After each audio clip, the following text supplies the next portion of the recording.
Hey, Omid here. On this episode of the Deem stream, I got the chance to speak with Karli, a high school friend of mine.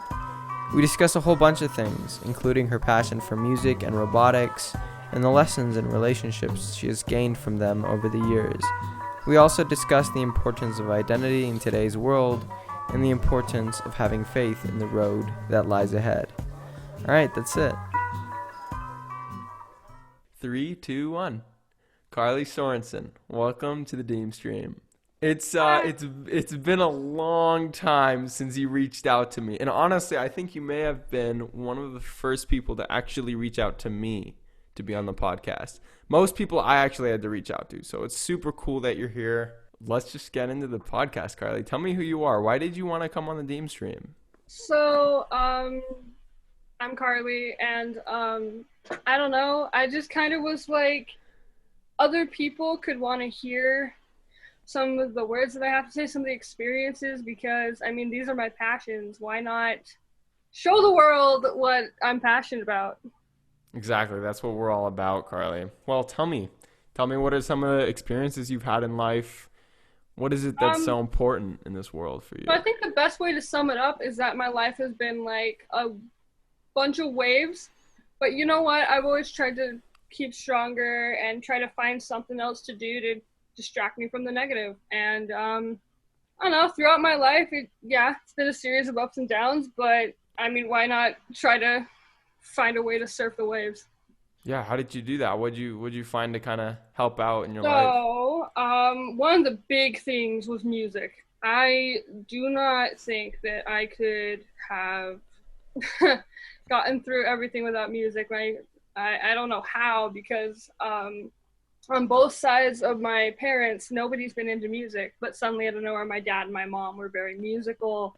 So then it brought me into this process. I wanted to learn how to sing like my mom could. I wanted to play guitar like my dad. And now it's turned into this ability to like connect myself with music rather than just playing it. I'm connecting to it. I move with the music. I try to find like the beat in whatever I'm dancing to. Yeah, I'm the same as you, Karli. I have well, not so much my dad's side, but my grandpa was a huge musician. He played this, like bamboo flute all his life. And like it's weird. And my mom played piano, but like it's weird. It's kind of like, do you think that the people you surround yourself with and seeing those people play musical instruments is what makes you passionate about music? Or is it like just something that you feel like you were born with? I'd actually say both ways, because it's definitely a dual thing, because you definitely have to have some kind of like rhythm in your blood, I feel like, for some of it. I mean, of course, some things can be learned. Like you can always learn the guitar, but that ability to connect to it seems to be a lot more hard to do that. But there also is that peer aspect. I mean, I'm in orchestra, as you know, and it definitely is bouncing off each other's energies, having the director, her energy bouncing off on us. It's definitely also the peer aspect. What kind of music in specific have you gotten into? So I particularly do not focus on one genre. I like it's crazy, because you put a playlist of mine on random, you could get extreme lo-fi and then suddenly like an emo rock song, and it's but I guess when it comes to playing, I mean, I am religious, and a lot of that has like the same tones, the same chords. So when I was learning music at first, it was easier for me to get into that because I had listened to it growing up. My parents practice it because we're all on the praise team. And so I think that Christian is a big aspect to what I have played. But I've never been shy to try out different music. I mean, you'll find Eminem and Macklemore on my playlist, and people are like, wait, what? You're a rap person? I'm like, well, I don't know. No, if you could guess what kind of music I like, what would it be? Ooh. I'm asking this because like you can look at a person and say like, oh, that person likes rock or emo. Just by See, like, and it's like you don't judge a book by its cover, right? But like, so what would you think is my favorite music? I feel like you're also more of the person to not shy away from it, but I feel like you're more of like when studying, you try to find music that matches that moment. I feel like you're more of a moment music person rather than just listening to one specific genre. You're like, oh, I feel like this moment deserves pop music. Oh, I feel like this moment deserves lo-fi. Like, I don't know. Yeah, It's just I that think vibe. actually, honestly, now that I think of it, like I honestly don't always know what music I like, and I think that's because you're right. I've never thought of it that way with the in the moment kind of a thing. So like sometimes I'm thinking like, okay, jazz when I'm studying, and then Yeah, when you're partying, you got to do something else, right? yeah. It's Exactly. really funny around my house, especially because like I can't say that all of my music isn't vulgar. So I'll be like in the middle of my house, I'll be like, oh yeah, let's listen to this song, and then immediately the next song. My parents are like, wait, hold up, you listen to this? And I'm like, oh, oops. Yeah, but there's that magic of music. Really, it's Oh hopefully yeah. everyone in the But world can kind of understand that, and some people don't really play musical instruments, but they enjoy music. So, it's music is a great form of therapy. What are the struggles that you've faced? Like I know that's a big question if you want to delve into one of them, but like why music? Why? I mean, what's the relationship? oh my gosh. Well, again, going to that Christian aspect, I feel like when when I first joined my church, I can even just go into that. Um, I struggled when I was a kid, especially when I first went into the school that I'm in now. Um, the whole reason why we joined it was because my parents were close to fighting. I wasn't in the greatest place. I was going through med trials, had barely been diagnosed with ADHD and all this, and it was a really tough time. And suddenly, my mom connected to the third through fifth music teacher that was there. And funny enough, her husband was a pastor. And so we just thought, oh, we might as well try this, not thinking it would go anywhere. And suddenly my parents got closer because of it. And I don't want to go into like this religious preaching thing, but they turned it to God, the Holy Spirit, and all that. And then they kind of got stronger finding this, and they started to put music into it because my dad had a passion for the guitar, my mom had a passion for singing. And we went to the contemporary services where we played like the rock aspect of Christian music, which I didn't think existed. I saw a hymn book and was like, oh, that's all that is. But then it turned into like me starting to hum the tones, us listening to radio stations, and I it it gave me something to listen to and something to hope for, rather than being stuck in my own little world and feeling like I'm the only one that's there and that I'm alone. And like, of course, there's a couple other aspects of the two stories, but that's one of the bigger ones when it comes to music. Hmm. What else have you resorted to instead of music? Um, well, the other thing that I've gone into is because I'm a very hands-on person. I've always been a crafty person. I found the robotics team at school, and that um, even in the last 2 years that I've been a part of the team, has really been a really cool aspect and helped me to focus better on like this new surrounding of people. Explain, like, I've always, known what robotics is in like the sense that it's like you build robots, right? Because that's what the name is. But Yes. what exactly is robots? What aspects of robotics do you enjoy so much? So the thing about me is that I'm in charge of the like electronics part of it. In fact, I believe that I'm said to be the technician on our team next year, which I don't know. I've always just found that like the small things and figuring out like different connections. Like the one thing on robotics that I cannot do is coding, but I find it so fun, not just building, but bonding with people that have the similar interests and then teaching new people each year how to do the things that we do. But what robotics really is like it is that it's building robots, but it's also building skills. Like I can tell you that every person on the team has to learn how to do the electrics because we're not just trying to build it. Like that's not the complete goal. The complete goal isn't just to build a robot. It's that everybody can learn what's going on in the class, how to build a robot, not just we need to get this done. The other thing about robotics, especially through FRC, which is what Waterfridge Robotics program is through, it's all about community. It's less of that stuff that you see on TV where you're trying to destroy each other.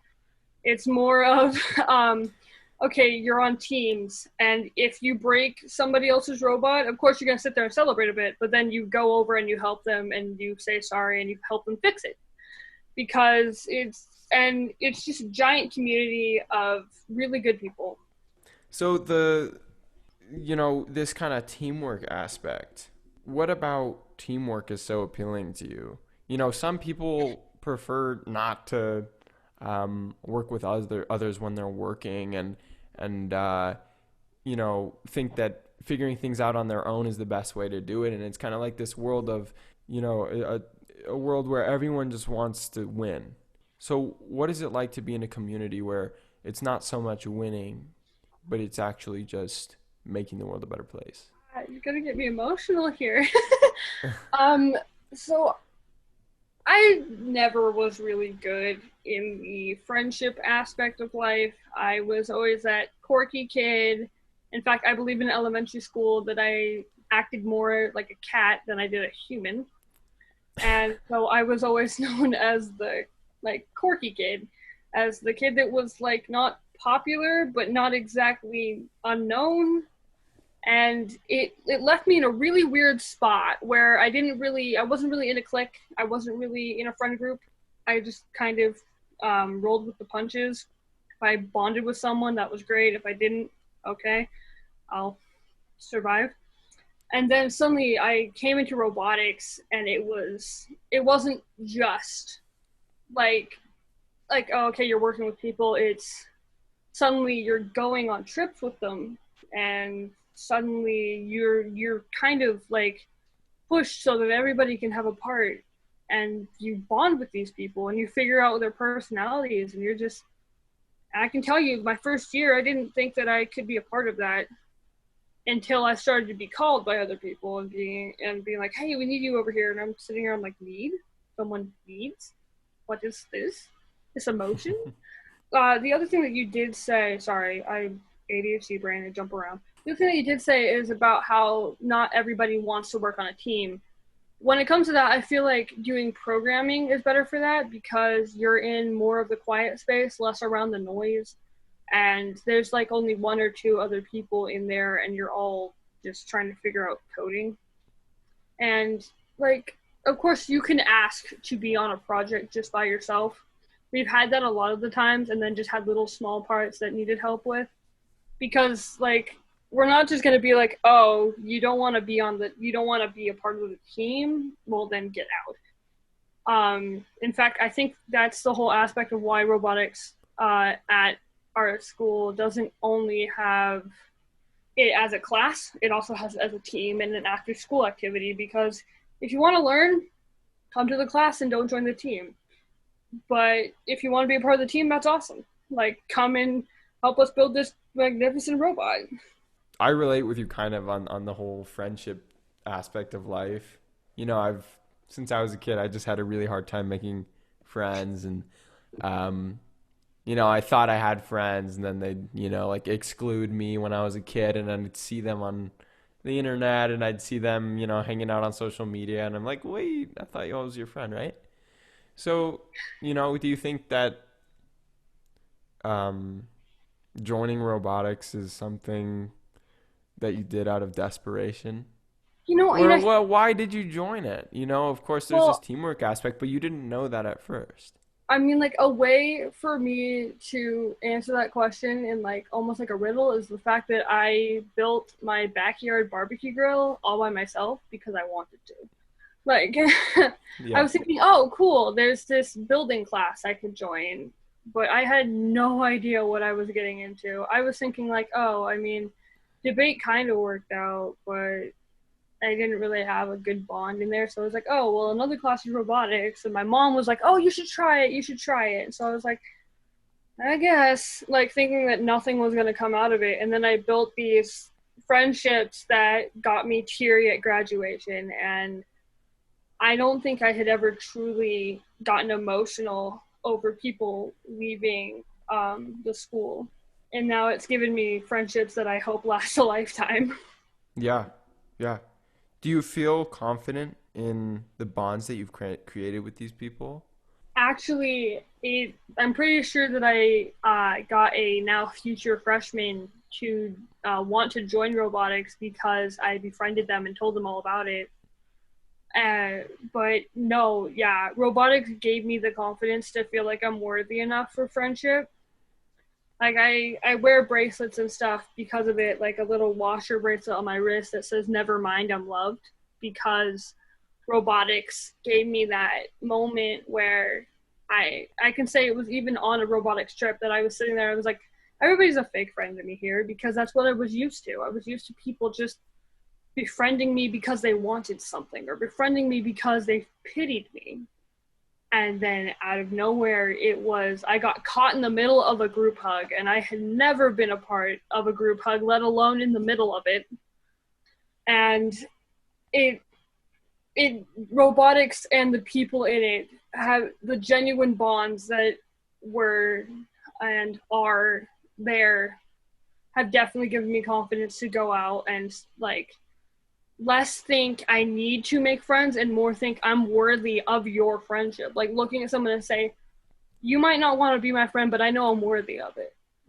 Yeah.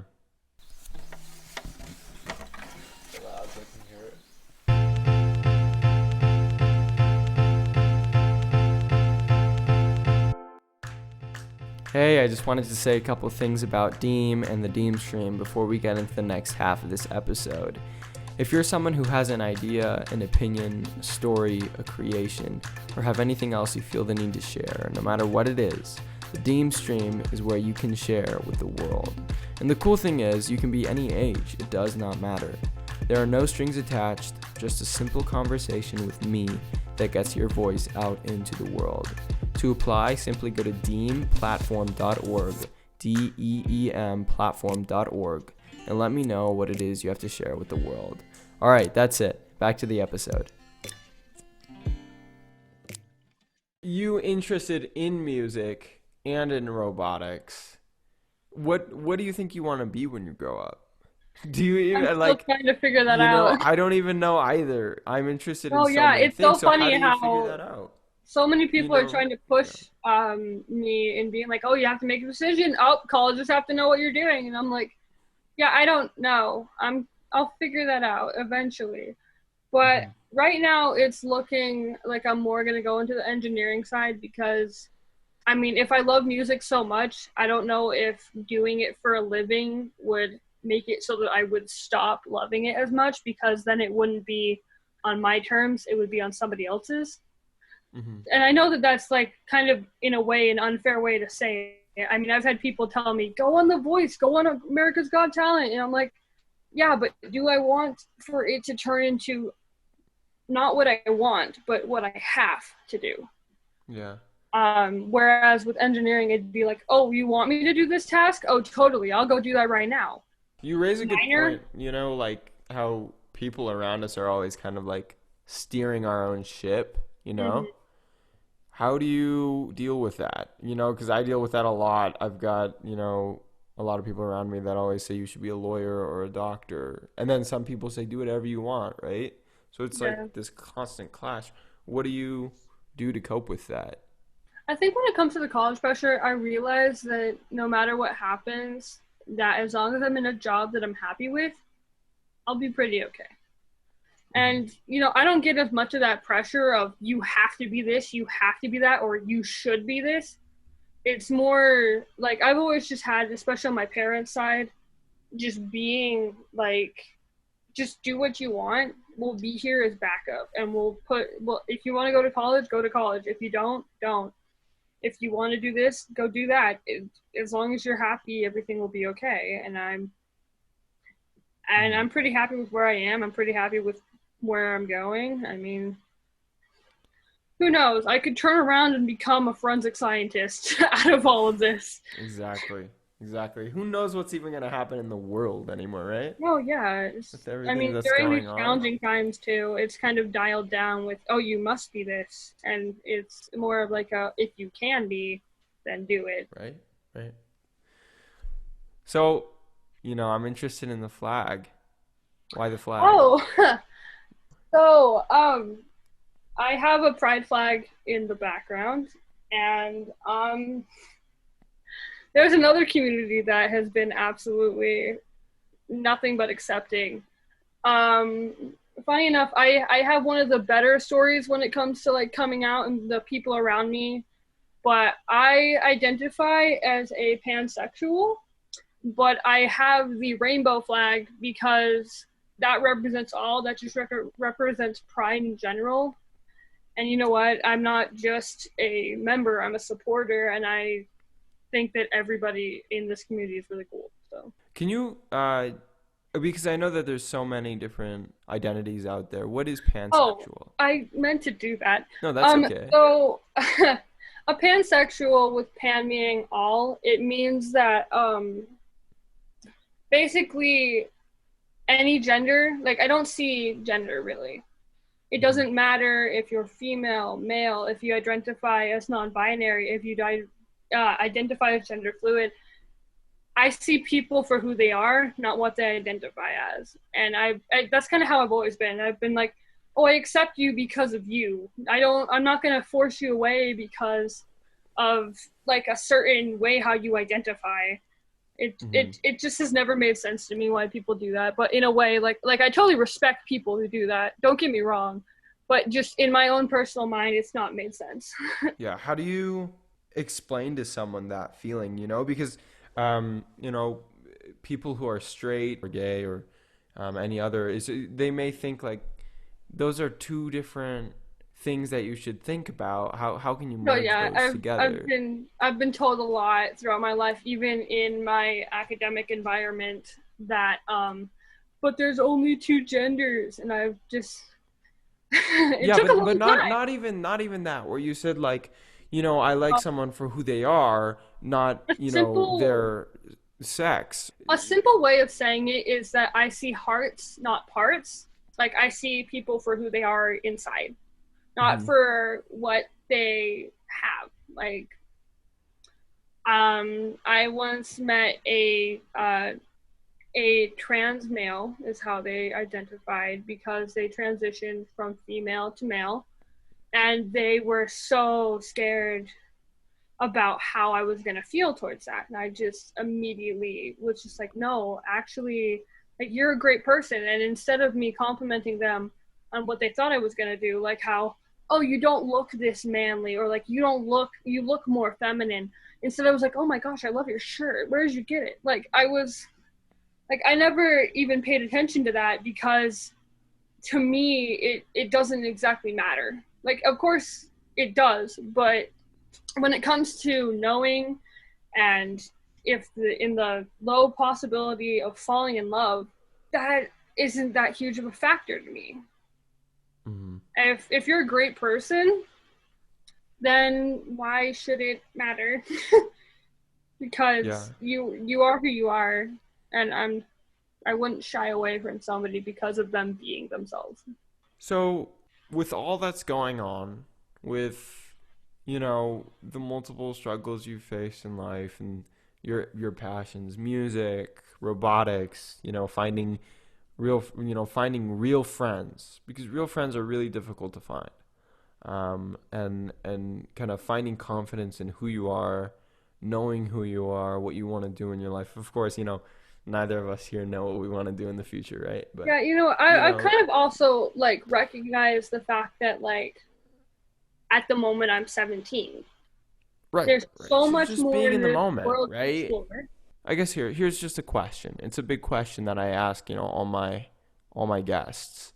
If you had one piece of advice or wisdom to give yourself in the past or anyone else that's kind of struggling like you are, what would it be? You will find happiness. You will find something that will make you happy, that will make life worth living. And I mean,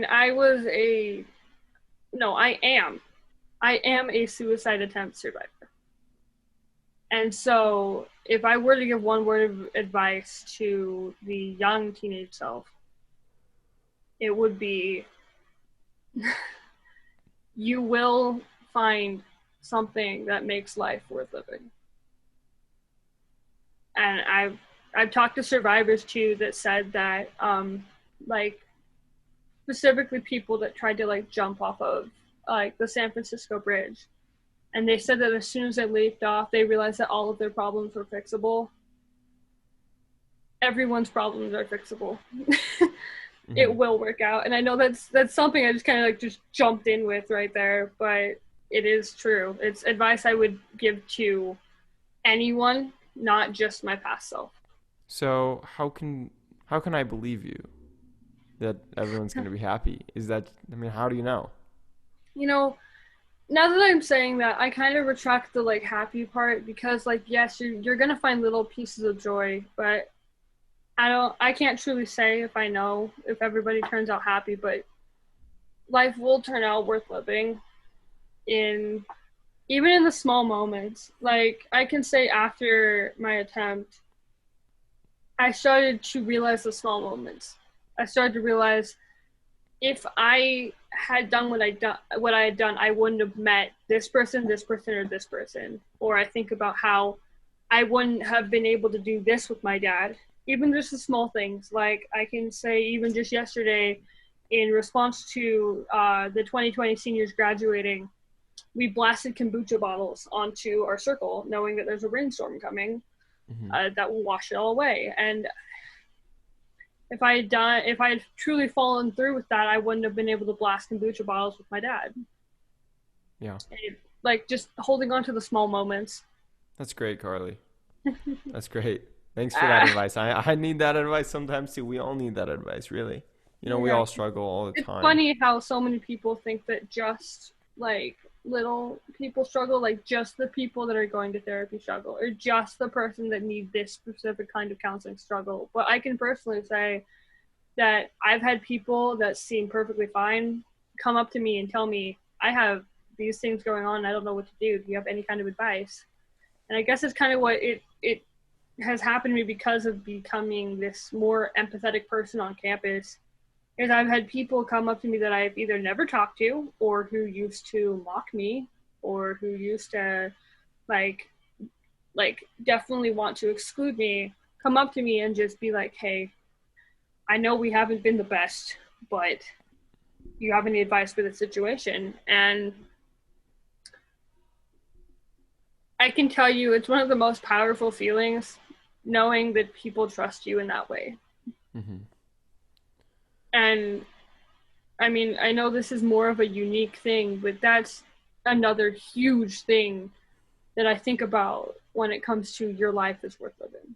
Of telling myself your life is worth living. I wouldn't have been able to be there for the people that needed it. You're right, Carly. You're right. We need more people like you, Carly. Yeah. With people like you in the world, we're gonna be just fine. All right, Carly. We're gonna be great. Oh, With same with you. and so thank you so much for coming on. Do you wanna sign off? Sure. I'm Karli Sorenson, and this is the Deem stream.